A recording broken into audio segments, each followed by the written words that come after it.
Hi everyone, my name is Grace. I am from Ep.1, which is a mental wellness service/platform specializing in employees and workplace well-being. And this is Arlene. Hi, my name is Arlene, the founder of Roots to Fruits, which is a financial well-being platform.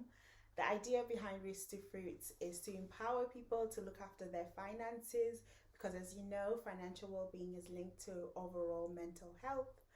And we're here today to talk about all things well-being. So we put out a little survey earlier in a couple of weeks ago to ask, what would you like a well-being podcast to be called? So the winner was Nurturing Wellness. So we've got this series coming out. We'll talk about different topics because we're both interested in well-being, and we thought it would be really good to just put some stuff out there for you. So today we're going to be talking about Stress Awareness Month. So Stress Awareness Month was in April. Yes, so every year in April it's Stress Awareness Month, and I guess the purpose of Stress Awareness Month is just to raise awareness about stress so that people can talk about it, whether you're at home with your family, out with friends, in the workplace, wherever it is. It's just to get the conversation flowing because it's very common, as we'll see as we go on to talk about it. And it's just a great opportunity to ask questions, do some research, and talk about it as we will be doing. Yes. So the aim of this is to just be relatable, to just talk about our experiences, talk about what we know from our from our qualifications, what we know from our backgrounds, as well as the platforms that we have, and just share. So we're also interested in learning from other people. So if you can let us know whatever is on your mind, if there's any coping mechanisms, if there's anything that you've specifically experienced as well, you never know, someone might learn from it too. Absolutely. I think it's important to share.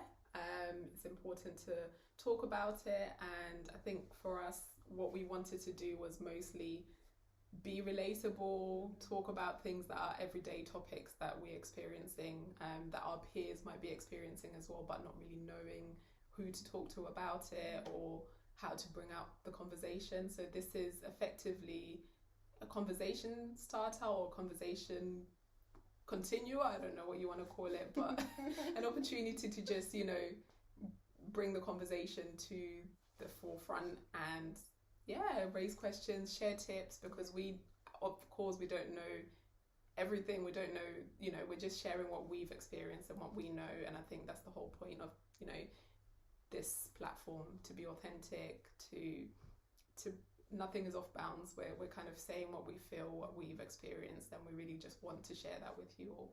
So we welcome your experiences too in that. So what is stress? It is Stress Awareness Month, and I started looking into it a little bit more, and I guess the definition is that you get these spikes in adrenaline when you're in a situation, and so it's a tool that our bodies use to kind of survive, which makes sense. But when you have long-term stress, then it's an issue. So it's not always a bad thing to have stress, but when you have continuous stress levels, that's when it's an issue. Do you remember a time when you've been really stressed and it's been, I guess, so what you're saying is there's good stress and then there's maybe not so good stress. So do you remember a time, maybe you can differentiate between you felt stressed but it helped you, and then maybe a time where you were stressed and you felt the negative impacts of stress? Yes. So I would say each maybe like exam that I'm doing when I'm trying to achieve something, and then there's levels of stress because I'm trying to do something, there's a short amount of time to get it done, but actually there's something that kicks in, for example, when you're in that exam and you're thinking of the answer and you're sweaty because it's getting a bit stressful, but the answer comes to you. So I feel like that's a good thing, and most times actually I work well under stress or pressure, But when it's then like it's been a week or 2 weeks of just constant stress, that's when it starts to weigh me down. I think that's maybe if it's like a work situation and there's a deadline coming up, but it's been happening for a long time now, that's when it starts to feel a little bit tiring. Yeah. No, I definitely agree. I think some stress, there have been times similar to you. I think I do think I work quite well under pressure. I think when I know I have, you know, when I was studying or even at work, when I know that there's something that needs to be done, and you know, maybe it's a little bit last minute, maybe it's, you know, it's something that I'm not quite sure about and that I need to do some reading around, or something that I need to kind of work on, but I don't, you know, I feel a little bit stressed. It helps me because it's that kick that I need, and I guess it's the adrenaline that you're saying.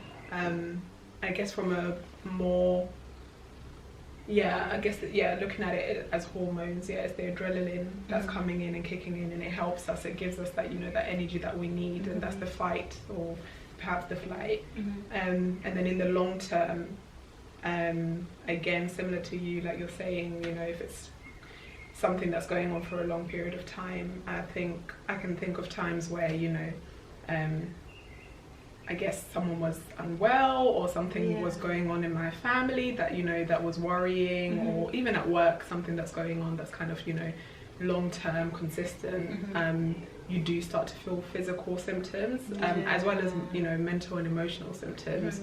I think for me, I quickly identify stress when I think the first thing I tend to feel is slightly burnt out. It's almost like you can't describe the feeling, but it's almost like a, you know, kind of feeling. That, you know, I just feel like something's just come over me. It's gotten to me. I need to pause. I need to stop. I don't want to carry on doing what I'm doing. I'm not really focusing or concentrating. And then that's when I know that actually, no, this has turned into long-term unhealthy stress. And I guess that's the cortisol kind of, you know, in your body, impacting you physically, isn't it? So. And what do you do when you then notice that, okay, it's gotten to a stage where that stress has gotten to me now? Do you have any coping mechanisms? Yes, and actually, yes. So I think I've gotten better at identifying it and doing something about it. I think good. Yeah, the awareness is so important. I think that's like one key takeaway is that, you know, if you feel something is off, definitely listen to your body, because your body is telling you something. So I think for me, when I do start to feel, you know, almost burnt out physically, like fatigued, that kind of thing, I tend to try and definitely exercise, because I've noticed, and I know, you know, it sounds a bit cliche, but exercise really does help, because you're burning off some of that adrenaline, that energy that you have inside of you. So you're reusing that excess adrenaline that your body actually can't handle because it's too much, and you're releasing that through exercise. So there's a science behind it? Absolutely, yeah, definitely a science behind it. And yeah, I think exercise, going for walks, also just kind of being by myself sometimes, I think it helps, because there isn't that, you know, external kind of stimulus around me, you know, which can sometimes be, it needs more of my input, it needs more of my concentration. So if I'm in a place where I'm not really stimulated by external factors, and maybe I read a book and I do something where I'm spending time with myself, that definitely works for me. And usually after maybe a day or a few hours even, it doesn't even need to be a day, I start to feel a bit more relaxed, and I feel like, yeah, I'm recharged. And then, yeah, sometimes needing a few more days to just keep practicing those things. Yeah. What about you? So for me, I think I'm quite similar to you in terms of like coping mechanisms, but I'm someone that I don't notice that it's getting to me until it's really getting to me, unfortunately, because there's times where I'm just like, right, you need to keep going, especially if it's work, because it's a high pressure job. I'll just kind of keep pushing until then maybe my body will tell me that it's getting to me, so I need to maybe relax. But with that said, what I then found is that I need to just put things in place so it doesn't get to that. So I exercise regularly as well. I think it genuinely does work, because even going for a HIIT workout and you're sweating and you're doing those burpees and you're upset at the trainer.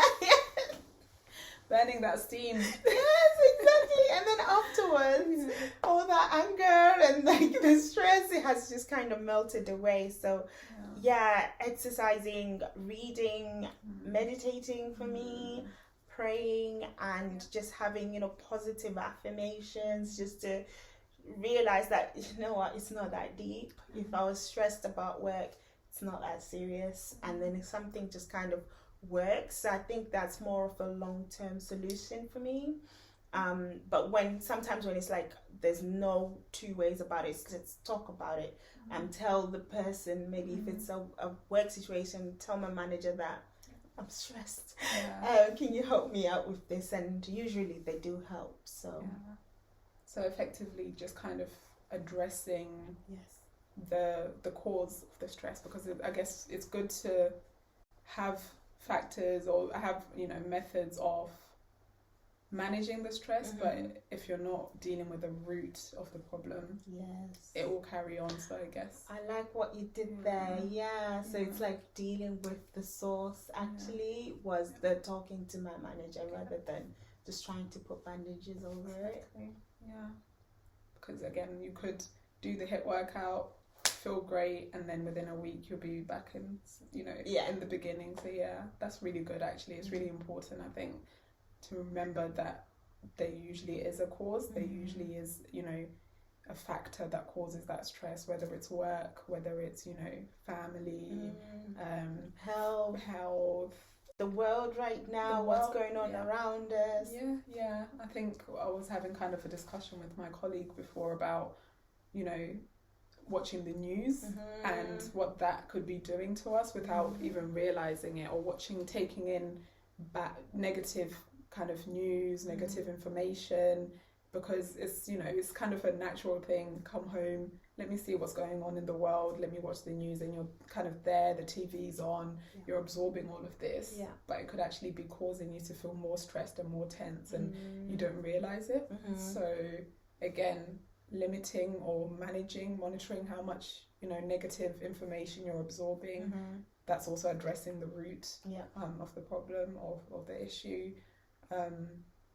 But it's nice to say that, but I think it's not always straightforward, it's not always clear cut. Say if it's a relationship issue, whether it's a relationship you have with family, friends, a romantic partner, it's not always easy to address the issue. How would you maybe go about it? That's a really good question, like in terms of addressing. So it's all about being able to confront situations where it might actually cause you to be more anxious to be able to confront. So some people could avoid it. And I think I used to be an avoider, just pretend everything's okay and just deal with it myself. But it's just having the courage and making sure that you can address the person the right way so it doesn't cause conflict. And if that person really respects and cares about you, hopefully they will listen. But all you can do is just get it out, because more times than none, if you just say whatever is going on, whatever the situation is, if you talk to the person, they will understand more than people that won't understand. So it depends on everyone's situation, but just confront it, because actually once you do, it's out of you, and then it just kind of releases. No, I agree. So we had some statistics that we were looking into when this subject came about, and some really interesting stuff. So 74% of UK adults felt really stressed over the last year, which is the year of the pandemic, and felt overwhelmed and unable to cope. And then 81% of those people are women, rather than 67% are men. So I wanted to just kind of let's touch on that. I guess my question would be that there obviously is a difference, a clear-cut difference. What do you think could be the reason why more women are feeling stressed? I think also good if you guys have any kind of, you know, thoughts on this, because I think it's quite interesting that, you know, a significant number of women are more, you know, are more stressed than men. So yeah, what are your thoughts on that? Yeah, I think it goes back to maybe women are the caregiver, I guess, traditionally. Women are the ones that are most likely looking after the children, perhaps, or and had to kind of work from home whilst looking after children. Maybe that's where the stress levels came up. Maybe feeling anxious about the roles. So for like from a roots to fruits perspective, there's research around more women are the ones that were put on furlough or lost their jobs during the pandemic, and it's because they were in roles that, you know, that could be furloughed than men, I guess. So it could be that as well. It's just kind of the anxiety and the stress of the situation coupled with being a caregiver. Yeah, and women earn less. It was equal pay day the other day, so women earn less, and maybe them being on furlough meant that they've got less money coming in. So I feel like there's so many factors as to why this could be the reason, but it's unfortunate that it is, yeah. I think, because the difference is quite significant, isn't it? Just thinking, I guess my devil's advocate, or my little throw in there would be, it could also be that women are more likely to report when they're stressed. I think there's also that element of it, that is it that maybe women feel more comfortable to say I'm stressed and they can put this out there and the stats pick that up, and then men will say no, I'm good, I've got this, I'm fine, I'm not going to report this, you know, why are they asking me if I'm stressed? That's also something to think about. I'm not saying every man will be that way, because I think it's fair to say that we're very, like, in terms of just speaking openly about stress, mental health, I think men are, you know, are becoming more, you know, expressive, and being able to acknowledge and, you know, speak openly when they are stressed. But I think that could also be a factor. But I do agree that, you know, in the workplace especially, like you're saying, women are more disadvantaged. I think that's quite clear. There is still inequalities between men and women, and that could definitely have an impact, even like you're saying, at home. A woman may, whether she's going into work or she's working from home, she usually has more roles. So she's, you know, she's kind of juggling a lot more. But then again, not to say that men aren't doing things. They are, I think there's been a flip, so we'll leave that there. And then there's another statistic. 83% of 18 to 24-year-olds kind of said that they felt more stressed, compared to 65% of over 55-year-olds. So more younger people felt more stressed in the past few years. So I guess that's another thing to think about in terms of the audience that we'll be addressing, because of where we're posting this. Like, how were younger people affected more by what was going on, or is it just the change was a bit more drastic for younger people compared to older people, or older people have seen more in life, so they're like, oh, it's fine, I'll be okay. Yeah, it's true. I think that's definitely a point or a factor.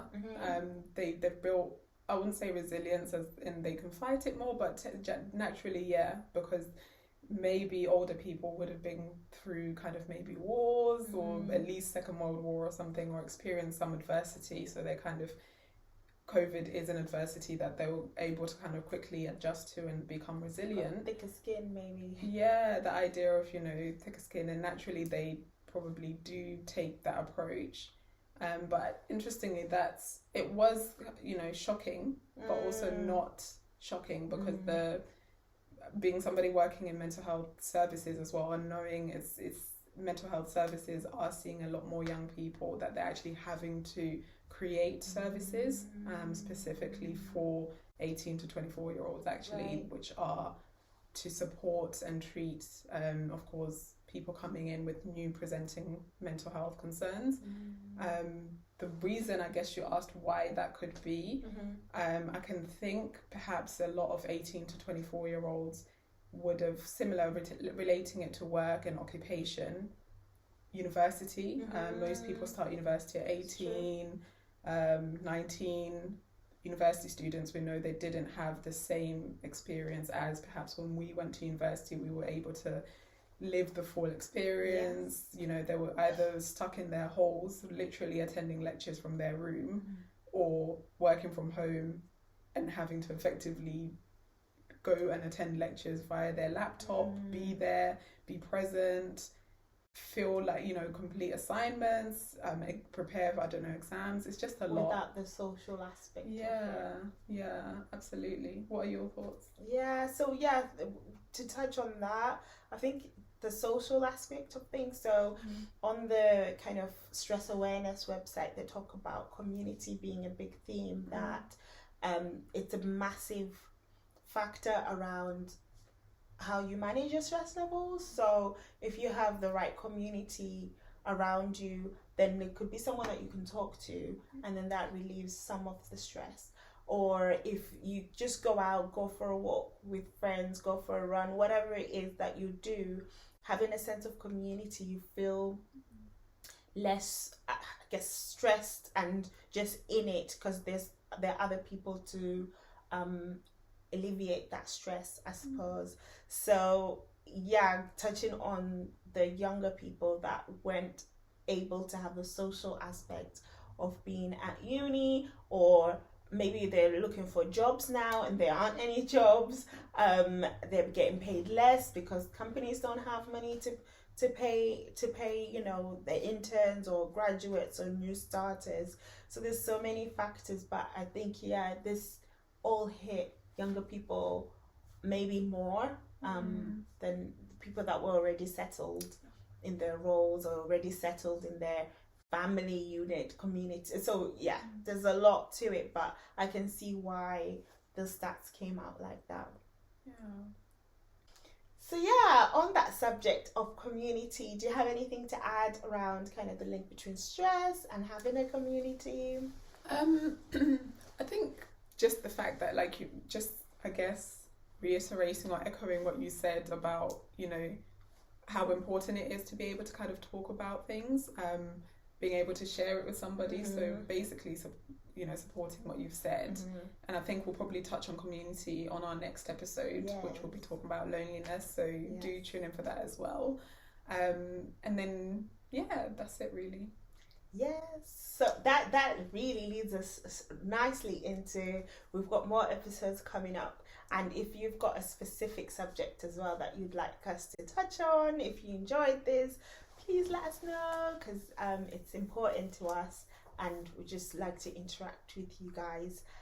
Okay, cool. So I think that leads us right into kind of, we've got more to come out. If you'd like us to discuss anything specific, please let us know. There's loads of subjects around well-being, and it would be good to just explore it and share your ideas. And yeah, so the next one will be loneliness, so tune in. My key takeaways from today is understanding the difference between kind of good stress, bad stress, or at least stress is not always a bad thing. In small doses, it's all good, but if it's continuous, then it becomes an issue. And then, like, the coping mechanisms, as we discussed, understanding who you are and what works best for you to be able to cope in stressful situations. So yeah, that was my key takeaway. Do you have? Yeah, I mean, similar to what you've said, but also just, I think, adding on to the part about understanding yourself is about, in that understanding of yourself, is being able to acknowledge when you are starting to feel a little bit stressed, and tuning into your mind and to your body, because, like we said, stress is a physical experience as well as it is an emotional and psychological one. So if you are feeling more, you know, irritable, agitated, restless, or you're feeling a little bit more tired physically, lacking energy. Those are all kind of telling signs, and it's good to kind of just take some time, reflect, look at what could be going on or what has changed in my life recently, and being able to kind of not even pinpoint to get it 100%, but to just say, okay, so this is making me feel a little bit uneasy, or I feel a little bit stressed about this, and maybe I need to address it. And I think again leads me to the second takeaway, which is trying to not just, it's great to have coping mechanisms that work for you, and like Lynn said, everyone is different, our coping mechanisms are different, but then it's also about going to the root of that problem, addressing what is causing you stress, because I guess essentially, if you can, because sometimes you can't, sometimes it's out of our control, but if it's something you can, then definitely try and go to the root of that problem, see if you can resolve it, seek support. Again, we said community is important, if that works for you. So yeah, those are my 2 key takeaways. Lovely. And then we've got an icebreaker finisher. Yes. Ooh, okay. I didn't know about this one, by the way. Yes. So just to finish it off, and so the audience can get to know us a little bit more, a little bit better. So the question, really quick, fiery answer. Okay. What did you want to be when you were 7 years old? When you grow up, what did you want to do?